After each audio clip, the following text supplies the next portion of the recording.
Kailan ninyo huling pinagmasdan ang kulay ng inyong ihi? Ang kulay ng inyong ihi ay hindi basta kulay lamang. Ito ay isang mensahe ng inyong katawan. Isang katotohanan na sinasabi ng inyong mga organo sa inyo, araw-araw, na maaaring hindi ninyo naririnig. At ang katotohanan iyon, maaaring nagpapahiwatig ng isang sakit na dahan-dahan nang lumalaki sa loob ng inyong katawan. Huwag isawalang bahala ito ngayon. Ako si Ate Maria, at ngayong araw na ito, pag-uusapan natin ang isang bagay na karaniwang tinatawanan. Ngunit sa katotohanan, isang bagay na maaaring magligtas ng buhay. Sapagkat ang kulay ng inyong ihi ay nagsasabi ng katotohanan tungkol sa inyong kalusugan, at ang susunod na ilang minuto ay maaaring magbago ng inyong buhay. Bago tayo magsimula, nais ko munang sabihin, hindi ko kayo patatakutin ng walang dahilan. Ayon sa isang pag-aaral na nailathala sa Journal of Nutrition, ang kulay ng ihi ng isang tao ay isa sa pinakamadali at pinakatumpak na paraan upang malaman ang estado ng hydration at kalusugan ng mga organo, lalo na ang bato at pantog. Sa ating bansa, sa Pilipinas, milyon-milyon ang nagdurusa sa mga sakit sa bato, atay at urinary tract na hindi nila nalalaman hanggang sa huli na. Bakit? Dahil hindi sila nakikinig sa kana, dahil gulalang pag-ibig ka sa ilam. Sa ating hindi sila nakikinig sa kanilang katawan. O kaya naman, nakikinig sila, ngunit hindi nila alam kung ano ang ibig sabihin ng mga senyales. Isipin ninyo ang inyong tatay o ang inyong kapatid na matagal nang may reklamo sa likod o palaging napapagod kahit maikli lang ang ginagawa. Maaring ang sagot ay nasa isang bagay na pinagmamalasakitan nating lahat sa kubeta, ngunit hindi nating pinag-uusapan sa hapagkainan. Ang ihi, o sa medical na termino ay tinatawag na urine, ay resulta ng proseso ng pag-filter ng inyong mga bato. Ang bawat kulay, amoy at kapal nito ay nagpapakita ng kung anong nangyayari sa loob ng inyong katawan. Kaya ngayon, pag-aralan natin ang 7 palatandaan na dapat ninyong malaman at huwag kalimutang manood hanggang sa huli, sapagkat ang ikapito ay ang pinakamapanganib. Palatandaan numero 1. Ang ihi na maliwanag na dilaw o pale yellow urine. Ito ang pinakamalusog na kulay ng ihi. Kung ang inyong ihi ay maliwanag na dilaw, halos katulad ng kulay ng sariwang dayap o kalamansi, ibig sabihin ay sapat ang inyong ininom na tubig at maayos ang pagtatrabaho ng inyong mga bato. Noong nagtuturo pa ako sa aming komunidad sa Zamboanga, palagi kong sinasabi sa mga nanay, kung ganito ang kulay ng ihi ng inyong anak pagkagising sa umaga, malamang ay maayos ang hydration niya. Ito ang layunin natin, ang pale yellow. Hindi masyadong maliwanag, hindi masyadong madilim, ang tamang balanse. Palatandaan numero 2. Ang ihi na walang kulay o clear na urine. Maaring isipin ninyo na ito ay mabuti, ngunit hindi palagi. Kung ang inyong ihi ay parang tubig na walang kahit anong kulay, maaaring may condition kayong tinatawag na overhydration o labis na pag-inom ng tubig. Oo, maaaring sobra ang tubig at ito ay mapanganib din. Kapag labis ang tubig sa katawan, maaaring mabawasan ang sodium level sa dugo, isang kondisyon na tinatawag na hyponatremia. Ang mga sintomas nito ay pagkahilo, pagsusuka, at sa matinding kaso, seizures o pag-atake. Naalala ko ang isang kapatid kong babae na noong bata pa kami, labis na uminom ng tubig dahil naniniwala siyang mas maraming tubig, mas malusog. Nagkaroon siya ng matinding pagkahilo at pamamanhid ng mga kamay. Ngayon ko lang napagtanto kung ano ang nangyari. Ang tamang dami ng tubig para sa isang matandang Pilipino ay 8 hanggang 10 basong tubig sa isang araw. Hindi mas kaunti, hindi masyadong marami. Palatandaan numero 3. Ang ihi na madilim na dilaw o amber o dark yellow to amber urine. Ito ay isang malinaw na senyales ng dehydration, ang kakulangan ng tubig sa katawan. Kapag madilim ang kulay ng inyong ihi, lalo na sa hapon pagkatapos ng matagal na trabaho sa araw, ibig sabihin ay nangangailangan na ng tubig ang inyong katawan. Sa aming lugar sa Zamboanga, maraming mangingisda at magsasaka ang nagtatrabaho sa ilalim ng matinding sikat ng araw. Sa hapon, kapag uminom na sila ng matagal, ay makikita mo sa kanilang ihi kung gaano sila ka-dehydrated. Ito ay isang karaniwang sitwasyon, ngunit hindi dapat baliwalain. Ang talamak na dehydration ay maaaring magdulot ng urinary tract infection o UTI, kidney stones, at maging kidney failure sa matagal na panahon. Solusyon? Uminom ng tubig na yon at huwag hintayin na mauhaw pa kayo, sapagkat kapag naramdaman na ninyong uhaw, huli na ang katawan sa pagsignal. Palatandaan numero 4. Ang ihi na may kulay na rosas o pula o pink to red urine. Ito na ang magsisimulang mapanganib. Kapag may kulay na pula ang inyong ihi at hindi kayo kumain ng beetroot o kamatis na masagana, kailangan na ninyong mag-alala. Ang kondisyong ito ay tinatawag na hematuria o dugo sa ihi. Maaari itong senyales ng urinary tract infection, kidney stones, o sa mas malubhang kaso, tumor sa bato o pantog. Ang tatay ng aking kaibigan sa Zamboanga, isang matandang lalaki na mahilig sa maalat na pagkain, ay nagkaroon ng ganito.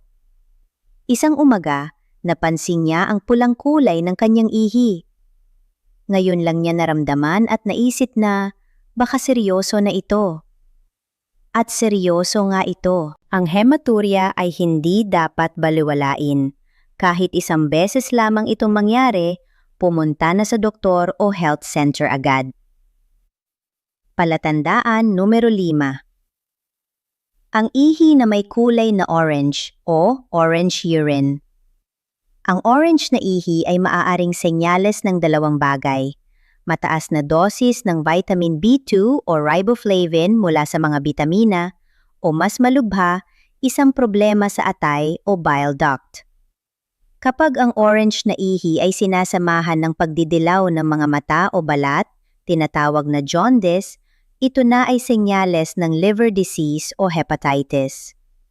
Naalala ninyo ang pagdidilaw ng mata na madalas nating nakikita sa mga bagong silang na sanggol? Ito rin ay maaaring mangyari sa mga matatanda, at ito ay hindi normal. Ang atay ay isa sa pinakamahalagang organo ng katawan. Ito ay nagsifilter ng lason, nagpoproseso ng pagkain, at nagpoprotekta sa atin. Kapag may problema ang atay, lahat ay apektado. Huwag ipagpaliban ang pagpunta sa doktor kapag orange ang inyong ihi, lalo na kung sinasamahan ito ng pagod na pakiramdam at pananakit ng tiyan.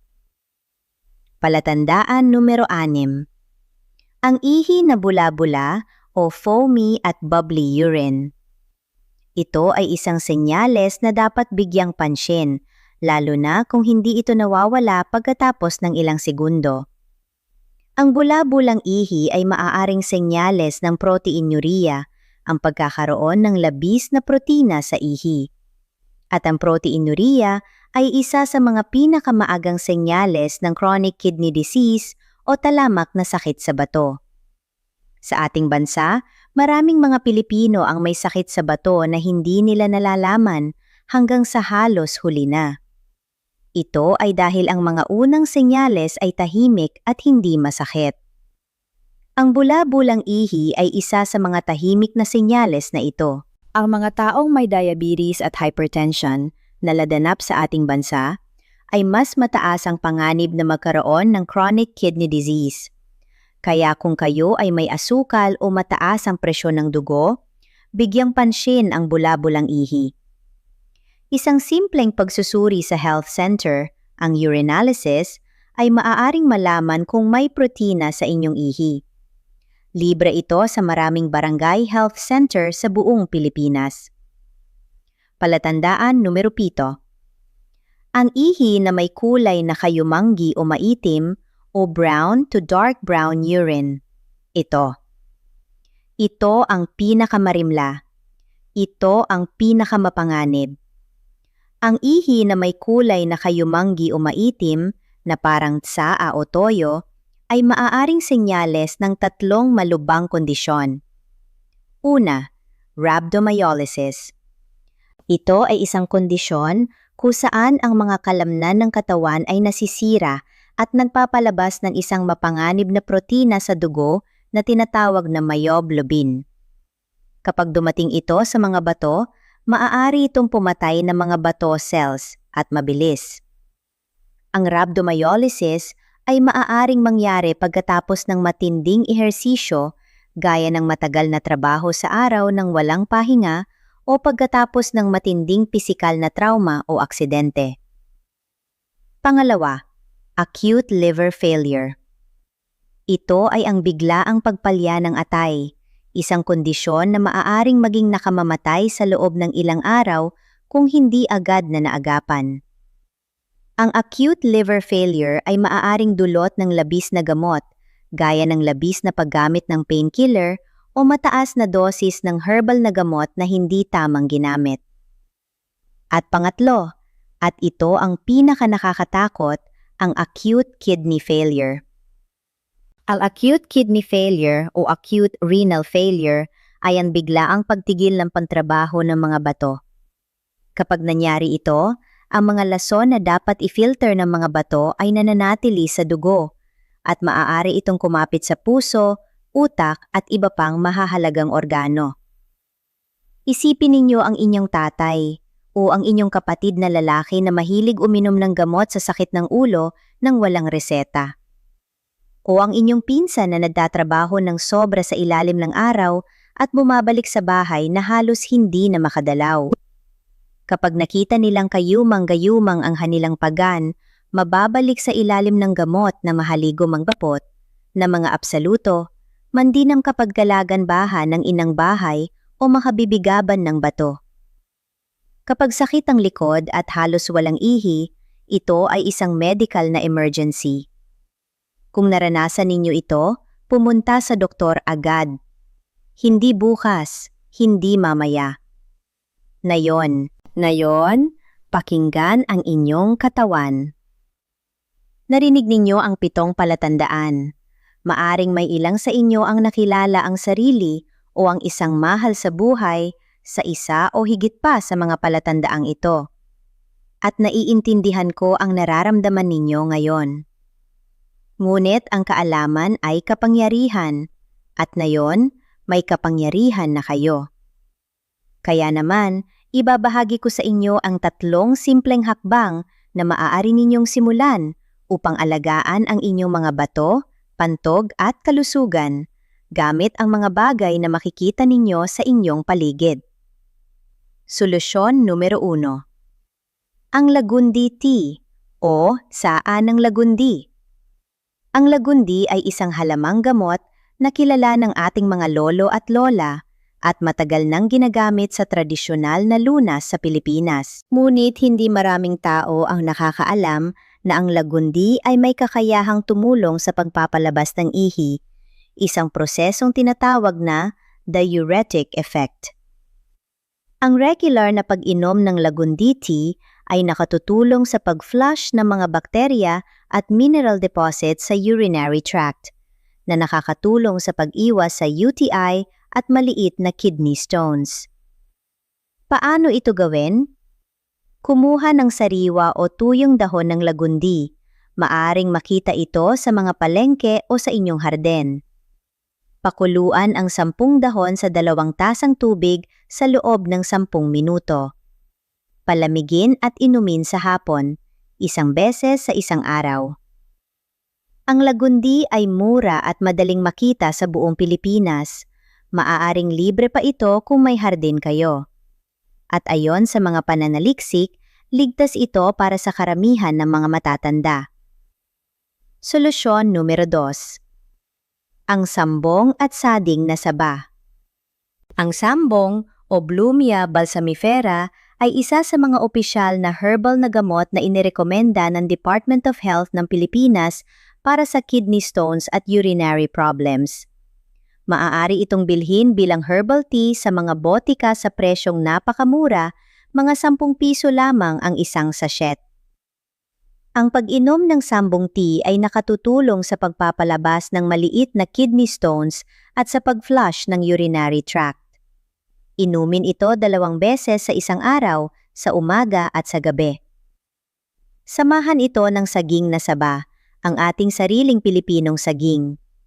Ang saging na saba ay mayaman sa potassium, isang mineral na napakahalaga sa tamang pagtrabaho ng mga bato at sa pag-regulate ng blood pressure. 2 o 3 piraso ng saging na saba sa isang araw, bilang merienda o kasama ng inyong almusal, ay isa sa pinakasimple at pinakaabot-kayang paraan upang pangalagaan ang inyong mga bato. Hindi kailangan ng mahal na bitamina o supplement. Ang ating sariling pagkain at halamang gamot ay sapat na. Solusyon numero 3. Ang urinalysis sa inyong barangay health center. Ito ang pinakasimpleng medical na hakbang na maaari ninyong gawin at maaaring ito ang pinakamahalaga. Ang urinalysis ay isang simpleng pagsusuri ng ihi na nagpapakita ng kondisyon ng inyong mga bato, pantog at urinary tract. Malalaman dito kung may dugo, protina, bakterya o asukal sa inyong ihi, mga senyales ng mga sakit na maaaring hindi pa ninyo nararamdaman. Sa karamihan ng barangay health center sa buong Pilipinas, libre o napakamura ang urinalysis. Maaari kayong pumunta sa inyong pinakamalapit na health center at humingi ng urinalysis. Kailangan lamang ng isang maliit na 10 ihi sa isang malinis na lalagyan. Inirekomenda ko na gawin ito 1 beses sa isang taon, lalo na kung kayo ay may diabetes, hypertension, o may kasaysayan ng sakit sa bato sa pamilya. 3 simpleng hakbang. Maaari ninyong simulan bukas ng umaga. Bago ako magtapos, nais ko kayong paalala ng isang bagay. Hindi lang kayo ang may karapatang malaman ito. Ang inyong tatay, na maaari ngayon ay nagtatrabaho pa rin ng walang pahinga kahit masakit na ang kanyang likod. Ang inyong kapatid, na maaaring hindi nakakapansin ng mga pagbabago sa kanyang katawan dahil abala sa trabaho at pamilya. Silang lahat ay may karapatang malaman ang katotohanan ito. I-share ninyo ito sa inyong kapatid, sa inyong tatay, sa sinumang mahal ninyo. Dahil ang pagmamahal ay hindi lang nararamdaman sa salita. Nararamdaman din ito sa isang simpleng pag-share ng isang video na maaaring magligtas ng buhay. At kung natutunan ninyo ang kahit isa sa mga bagay na aming tinalakay ngayon, i-like ninyo ang video na ito, i-subscribe sa Mas Malusob Tayo, at i-share sa inyong mga mahal sa buhay na yon. Dahil ang bawat like, bawat share ay isang buhay na maaaring mabago. Ingat kayo lagi, hanggang sa susunod, para sa Mas Malusog Tayo. At isang huling tanong bago kayo umalis. Ninyo huling pinagmasdan ang kulay ng inyong ihi, at na yon na alam na ninyo ang katotohanan, ano na ang gagawin ninyo?